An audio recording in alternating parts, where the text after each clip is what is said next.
Banks can often feel like these impenetrable block boxes, right? But here's the thing. Analyzing their stocks really doesn't have to be that complicated. In this explainer, we're going to crack the code. We're going to demystify exactly how to value a bank and give you a clear, powerful framework to kickstart your own research.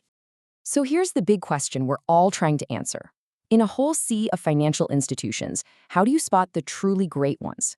The ones that are actually built to last? Well, that's the challenge we're going to tackle head on today. All right, here's our game plan. We're going to start by decoding profitability, then we'll get into measuring a bank's real efficiency. After that, we'll look at the strengths that numbers can't always show you, figure out where to find all this critical data, and then we'll build a practical analysis blueprint. And finally, we'll wrap up with a crucial final prudence check. So, let's dive in.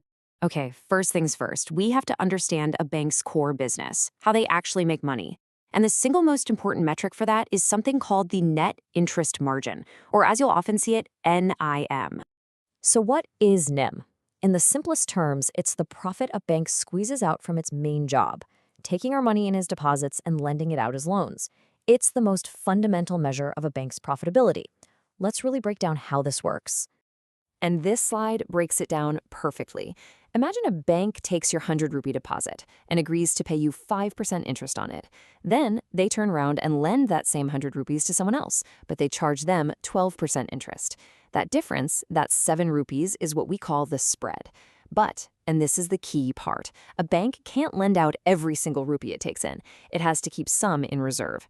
NIM is so useful because it accounts for that, giving us a really accurate picture of the profit on all of its interest-earning assets.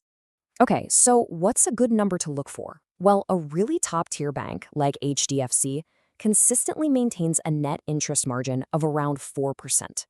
That's a fantastic benchmark to keep in your head. It means for every 100 rupees of assets they have out there earning interest, they're making a healthy 4 rupee profit. A stable, high NIM is a great, great sign.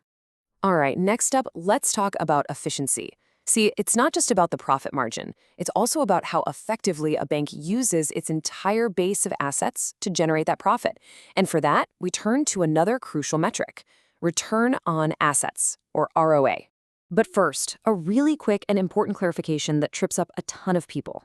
For a bank, your deposit is actually a liability. Why? Because they owe that money back to you. Their assets, on the other hand, are the loans they've given out, because those are what earn money for the bank. Understanding this flip is absolutely key to analyzing any bank. So, that's where ROA comes in. It tells us exactly how much profit the bank is generating for every single rupee of assets it controls. It's a really powerful way to judge how effective the management is.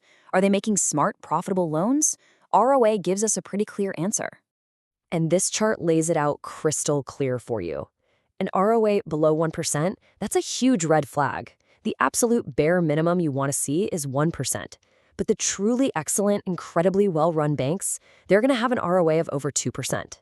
It's a simple filter you can apply right away, and it's super powerful. Okay, so we've got our key numbers, NIM and ROA. But here's the thing, great analysis goes way beyond just crunching numbers. We also have to look at the qualitative stuff, the factors that give a bank real long-term resilience. I love this quote because it's so true, right? The numbers give you a snapshot, a picture of what's happening right now.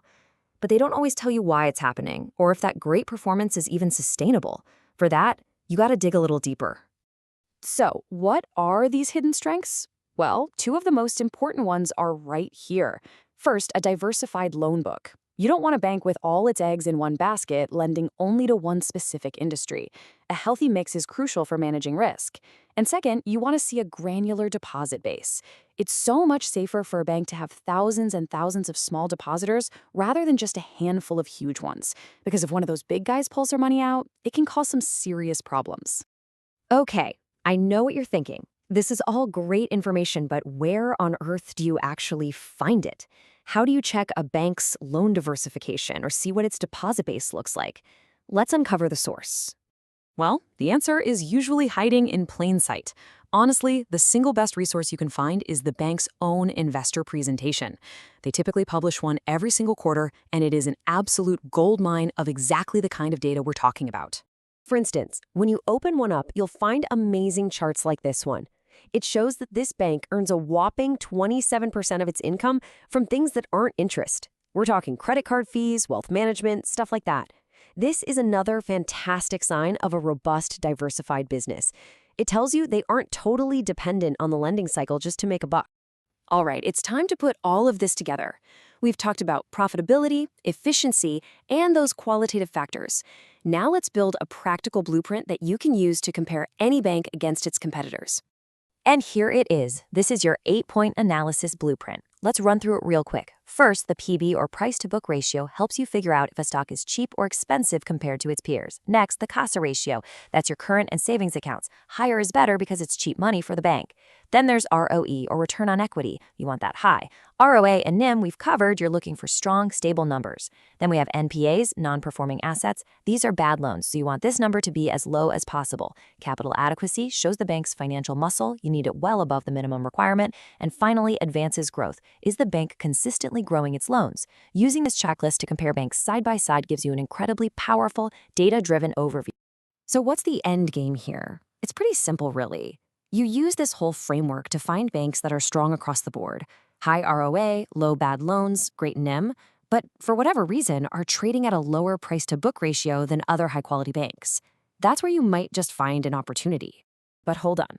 Before you get too excited, we're not quite done. Once you've found a bank that looks amazing on paper, there is one last, absolutely critical step you have to take. Trust me, it's non-negotiable. You've got to remember that investor presentation, it's a snapshot in time, and it might be a few months old. A lot can happen in that time. So you need to do a final check. Get on your favorite search engine. Has there been any major negative news in the last few months? Did the CEO suddenly resign? Are there whispers about new problems with bad loans? This is your reality check. So at the end of the day, you have to ask yourself this one simple question. Does the story the numbers were telling 3 months ago match the story you're finding in today's news? Because if a bank looked perfect on paper but is now caught up in some big controversy, those old numbers just don't matter as much. And look, it goes without saying, but I have to say it. This is not financial advice. The whole point here is to give you a powerful framework, a new lens to start your own research journey, not to tell you what to go out and buy.